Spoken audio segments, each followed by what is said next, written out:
الحمد لله وكفى وسلام على عباده الذين اصطفى أما بعد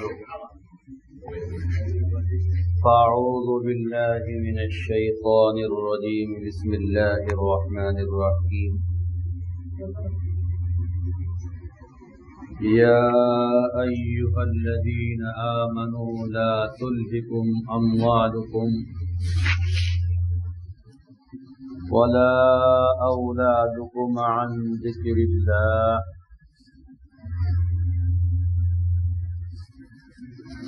يا أيها الذين آمنوا لا تلهكم أموالكم وأولادكم عن ذكر الله ومن يفعل ذلك فأولئك هم الخاسرون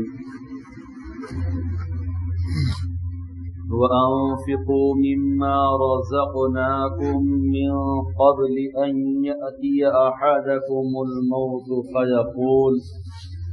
فيقول رب لولا أخرتني إلى أجل قريب فأصدق وأكن من الصالحين ولن يؤخر الله نفسا إذا جاء أجلها والله خبير بما تعملون صدق الله العظيم.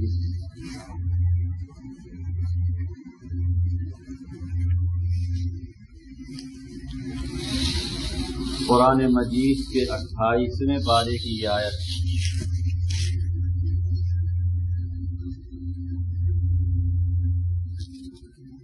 اللہ تعالی نے ایمان والوں کو متوجہ کیا ہے، نصیحت کیا ہے، تنبیہ کیا ہے. اے ایمان والو،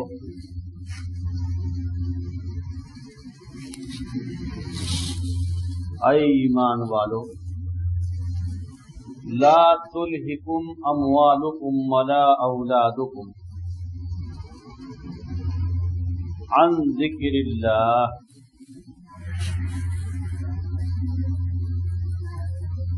تمہارا مال اور تمہاری اولاد تم کو اللہ کی یاد سے کہیں غافل نہ کر دے. تمہارا مال اور تمہاری اولاد کہیں تم کو اللہ کی یاد سے غافل نہ کر دے. وَمَن يَفْعَلْ ذَلِكَ، اگر ایسا ہوا،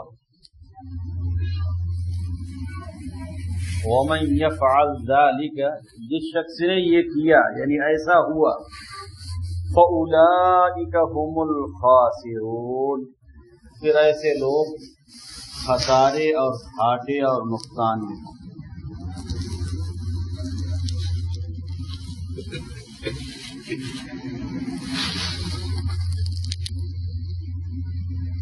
مال دو طرح سے اللہ کی یاد سے غافل کر سکتا ہے.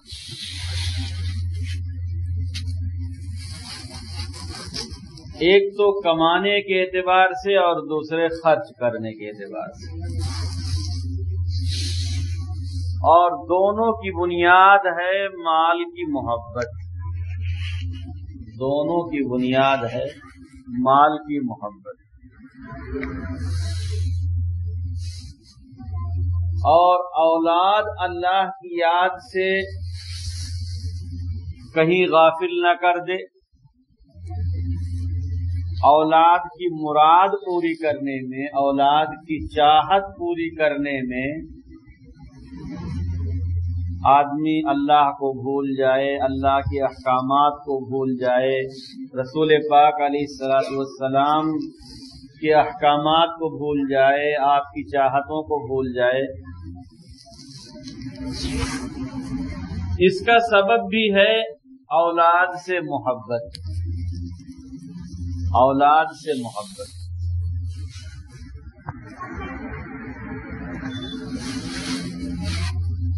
مال کی بھی ضرورت ہے دنیا میں، اولاد کی بھی ضرورت ہے، دونوں کی ضرورت ہے. لیکن ساتھ ساتھ یہ بھی نصیحت کر دیا ہے کہ مال کو حاصل کرو، کماؤ اور کھاؤ اور خرچ کرو، اولاد کو رکھو، ان کی تربیت کرو، لیکن ان سے، مال سے اور اولاد سے اتنی محبت نہ ہو کہ اللہ کے حکم کو، رسول پاک علیہ السلام کے حکم کو بھول جاؤ۔ اللہ کی محبت زیادہ ہونی چاہیے، پھر اس کے بعد اللہ کے رسول صلی اللہ علیہ وسلم کی محبت تمام چیزوں سے زیادہ ہونی چاہیے۔ جس چیز کی محبت زیادہ ہوگی وہی کریں گے، جس کی محبت زیادہ ہوگی اسی کی بات مانیں گے۔ یا ایھا الذین آمنوا لا تلھکم اموالکم، اے ایمان والو کہیں تمہیں تمہارا مال اللہ کی یاد سے غافل نہ کر دے۔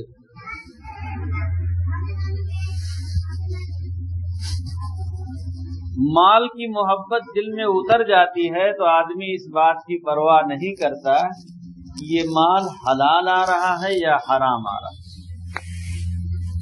مال صرف روپے پیسے کا نام نہیں، المال ما یمیل الیہ القلب، جس کی جانب دل مائل ہو وہ مال ہے۔ روپیہ پیسہ بھی مال ہے، سونا چاندی بھی مال ہے، زمین جائیداد بھی مال ہے، زمین سے پیدا ہونے والی چیزیں بھی مال ہیں۔ لا تلھکم اموالکم، کہیں تمہیں تمہارا مال اللہ کی یاد سے غافل نہ کرے۔ جب مال کی دل میں محبت اور چاہت اتر جاتی ہے تو آدمی اس بات کی کوئی پرواہ نہیں کرتا کہ یہ رشوت ہے یا لوٹ کا سامان ہے یا چھینا جھپٹا سامان ہے یا یہ بینکوں سے ملنے والا سود ہے، کیسا مال ہے اس کو اس کی کوئی پرواہ نہیں رہتی۔ بس یہ ہے کہ مال زیادہ سے زیادہ ہو، مال زیادہ سے زیادہ آئے، جلدی سے بڑا مکان بن جائے، جلدی سے بڑی گاڑی مل جائے اور جلدی سے بڑی بڑی زمینیں مل جائیں، وہ اس آدمی اس چکر میں پڑ جاتا ہے۔ اور بعض تجارتیں آج ایسی ہیں کہ جس میں لوگ ڈکیتی ڈالتے، زیادہ دن نہیں گزرتے کہ ان کے پاس ہر طرف مال ہی مال نظر آتا ہے۔ اور جب یہ مال زیادہ ہو جاتا ہے تو اللہ کی یاد سے غافل کر دیتا ہے۔ حالانکہ ایسے بھی بندے ہوتے ہیں جن کا یہ مال کچھ نہیں کر پاتا، ایسے لوگ بھی ہوتے ہیں لیکن کم ہوتے ہیں، رجال لا تلہیہم تجارت ولا بیع عن ذکر اللہ، ایسے بھی مرد ہیں کہ جن کو ان کی تجارت اور ان کا بیچنا اور خریدنا اللہ کی یاد سے ان کو غافل نہیں کر پاتا، ایسے لوگ بھی ہیں۔ لیکن زیادہ تر لوگ ایسے ہیں، مال زیادہ ہوا اور مال کو خرچ کرنے کی صلاحیت اندر نہیں ہے تو آدمی گناہ پر گناہ کیے جاتا ہے۔ بار بار موبائل بدلے گا، اب تو ٹی وی وغیرہ کی ضرورت نہیں رہ گئی، اب تو موبائل سے یہ سارا کام ہو جاتا ہے۔ ظلم و زیادتی میں بھی آدمی آگے بڑھ جائے گا، پڑوس والوں کو، محلہ والوں کو مال کے بلبوتے ستائے گا اور تنگ کرے گا، پریشان کرے گا۔ شادی بیاہ کرے گا تو مال بہت ہے، ڈی جے بھی لے جائے گا، 2-4 گاڑیوں کے بجائے 50 گاڑیاں بارات میں لے جانے کی کوشش کرے گا۔ ولیمہ جو کہ سنت ہے، 100 200 4 6 10 20 50 سے بھی کام چل سکتا ہے، ہزار لوگوں کو بلائے گا سنت کے نام۔ دل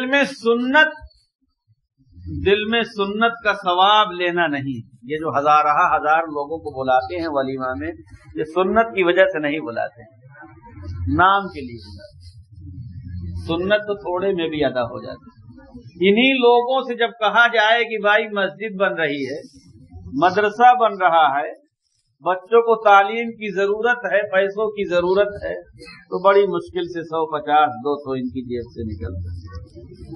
انہی لوگوں سے کہا جائے کہ بھائی نماز فرض ہے دن بھر میں 5 وقت کی، تو اس فرض کی قدر نہیں ہے کہ 5 وقت کی نماز پڑھ لیں۔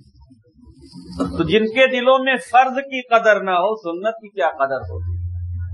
سنت تو بہانہ ہے، سنت تو بہانہ ہے۔ تو یہ مال ایسا ہے کہ اگر اس مال کو خرچ کرنے کی صلاحیت بندے میں نہیں ہے تو یہ مال جو ہے آدمی کو گنوا دیتا ہے، بگاڑ دیتا ہے، برباد کر دیتا ہے۔ یہ ایسے ہی ہے جیسے کہ کسی کے پاس مال بہت تھا اور اس کے چھوٹے بچوں کے ہاتھ لگ گیا، اس کا انتقال ہو گیا یا کوئی بات ہو گئی، چھوٹے بچوں کے ہاتھ لگ گیا۔ اب چھوٹے بچوں میں مال کو صحیح طریقے پہ خرچ کرنے کی صلاحیت نہیں تھی تو وہ مال گنوا رہے، وہ مال گنوا رہے۔ ہر چیز کی صلاحیت چاہیے۔ ایک آدمی گاڑی چلانا نہیں جانتا، اس کے ہاتھ میں آپ نے گاڑی دے دی تو ظاہر سی بات ہے گاڑی کا بھی نقصان کرے گا، اپنا بھی نقصان کرے گا۔ ایسے ہی ضرورت اس بات کی ہے کہ آدمی کے اندر یہ صلاحیت ہو، یہ لیاقت ہو، یہ استعداد ہو کہ مال خرچ کہاں کرنا۔ اللہ تعالیٰ سے مال مانگے تو یہ بھی مانگے کہ مال کہاں خرچ کریں اور کیسے خرچ کریں اور کتنا خرچ کریں۔ مال کی زیادتی نقصان دہ نہیں ہے، اصل بات یہ ہے کہ اس کو خرچ کہاں کرنا ہے، کتنا کرنا ہے، کیسے کرنا ہے، یہ نہیں سیکھا، اس کی وجہ سے پریشانی ہو جاتی۔ ورنہ یہی مال آپ کو جنت تک پہنچا دے گا اور یہی مال آپ کو جہنم تک پہنچا دے گا۔ 2 دھاری تلوار ہے، اس کو صحیح استعمال کریں گے فائدہ ہی فائدہ ہے، غلط استعمال کریں گے نقصان ہی نقصان ہے۔ یا ایھا الذین آمنوا لا تلھکم اموالکم، اے ایمان والو کہیں تمہیں تمہارا مال اللہ کی یاد سے غافل نہ کر دے۔ ولا اولادکم عن ذکر اللہ، اور تمہاری اولاد تم کو کہیں اللہ کی یاد سے غافل نہ کر دے۔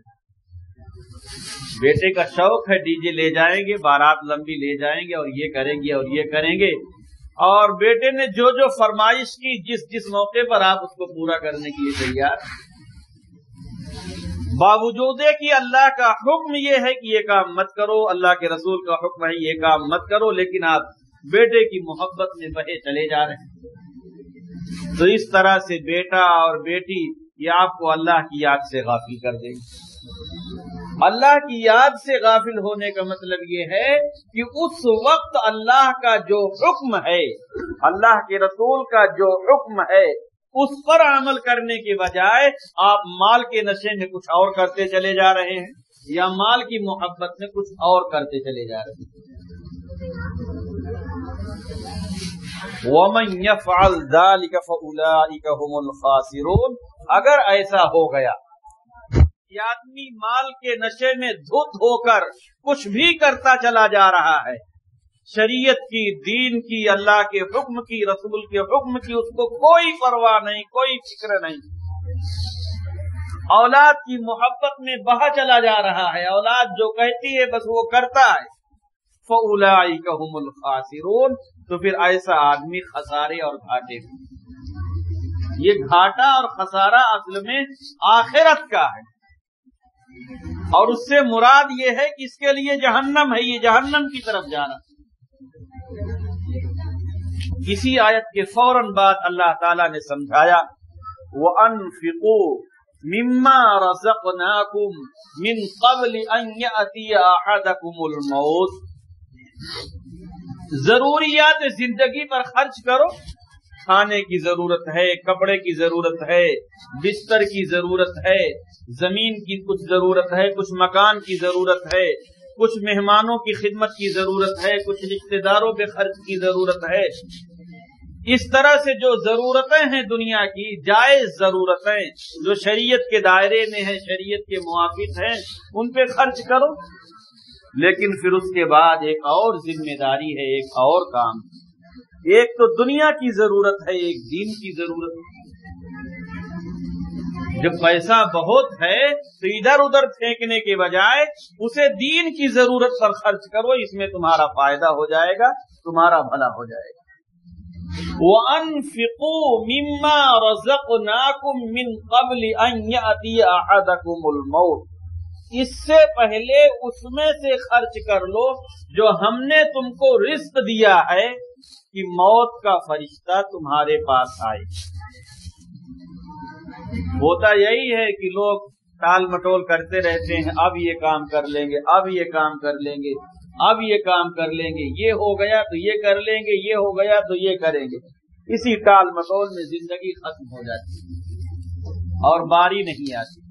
ہم لوگ اپنے دلوں کا جائزہ لے کر دیکھیں، اپنے گھروں کا جائزہ لے کر دیکھیں کہ کیا جس طرح سے ہم اپنے کپڑے پر، اپنی بیوی بچوں کے کپڑے پر، کھانے پر، جوتے چپل پر، ان کے بستر پر، گاڑی پر، زمین پر، مکان پر پیسہ خرچ کرتے ہیں دل کھول کر، کیا ایسے ہی اللہ کے دین پر بھی خرچ کرتے ہیں؟ ہر آدمی اپنا جائزہ لے لے، اور اگر اللہ کے دین پر خرچ کرتے ہیں تو یہ اللہ کے دین پر کوئی احسان نہیں ہے، یہ اپنے اوپر احسان ہے۔ اگر ہم کو اللہ نے توفیق دی کہ ہم اپنی کمائی میں سے کچھ خرچ کرتے ہیں دینی کاموں پر یا غریبوں محتاجوں پر، تو یہ اپنے اوپر احسان ہے کہ ہمارے لیے بینک بیلنس ہو، یہ اپنے اوپر احسان۔ ساتھ میں اللہ تعالیٰ نے یہ بھی بتایا ہے کہ مما رزقناکم، اس میں سے خرچ کرو جو ہم نے دیا، ہمارا دیا ہوا ہے، ہم کہہ رہے ہیں ہمارے کام پہ خرچ کرو۔ وَأَنفِقُوا مِمَّا رَزَقْنَاكُم مِّن قَبْلِ أَن يَأْتِيَ أَحَدَكُمُ الْمَوْتُ، لیکن ایسے بخیلوں کی بھی دنیا میں کمی نہیں ہے، ایسے کنجوسوں کی بھی دنیا میں کمی نہیں ہے کہ جن کے پاس بہت ہے، بہت ہے، بہت ہے، وہ چاہیں تو اکیلے پوری مسجد بن جائے، ایسے دو چار لوگ چاہیں تو پورا پورا مدرسہ چلے، کوئی مشکل نہیں، لیکن ان کا دل بہت چھوٹا ہے، دل میں مال ایسے اتر گیا ہے کہ اس کو نکالتے ہوئے ان کی روح نکل جاتی ہے، جان نکل جاتی ہے۔ ان کے بارے میں اللہ تعالیٰ نے فرمایا فَيَقُولَ رَبِّ لَوْلَا أَخَّرْتَنِي إِلَىٰ أَجَلٍ أَحَدَكُمُ الْمَوْتُ فَيَقُولَ رَبِّ لَوْلَا أَخَّرْتَنِي إِلَىٰ أَجَلٍ قَرِيبٍ، جب موت کا فرشتہ آ جاتا ہے تو اب آرزو کرتے ہیں، تمنا کرتے ہیں کاش تھوڑی سی مہلت اور مل جائے۔ یہ قرآن مجید آپ کو سمجھا رہا ہوں، یہ قرآن مجید کی آیت آپ کو سمجھا رہا ہوں، اپنے گھر سے نہیں لایا، اور اس میں میں بھی شامل ہوں، آپ بھی شامل۔ جس کو یہ کہا جا، ہر آدمی کو سمجھنا چاہیے کہ اس میں ہم ہی کو کہا گیا ہے۔ اب ایسا کنجوس اور بخیل آدمی جو مال پہ سانپ بن کے بیٹھا تھا، جو سمجھ رہا تھا کہ اپنے ہنر سے ہم نے کمایا ہے، اور وہ راہ خدا میں دینی کاموں پر یا غریبوں محتاجوں پہ خرچ نہیں کر رہا تھا، اب وہ آرزو کرتا ہے، تمنا کرتا ہے کاش تھوڑی سی مہلت مل جاتی۔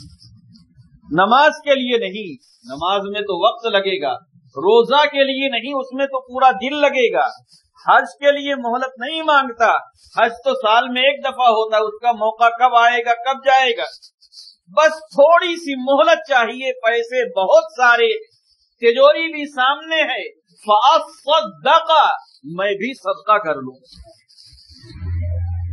اب جب روح حلق میں آ گئی ہے، موت کا فرشتہ سامنے آ گیا ہے اور روح کو نکالنا چاہتا ہے، اب یہ بیچارہ آرزو کر رہا ہے، تمنا کر رہا ہے کہ اے کاش تھوڑی سی مہلت مل جاتی، فَأَصَّدَّقَ، میں بھی صدقہ کر لیتا، کچھ غریبوں کو دے دیتا، کچھ مسجد میں دے دیتا، کچھ پڑوس میں پریشان حال لوگ ہیں ان کو دے دیتا، کچھ مدرسوں کو دے دیتا اور مدرسوں کو تانا نہ دیتا، کچھ تو کر لیتا۔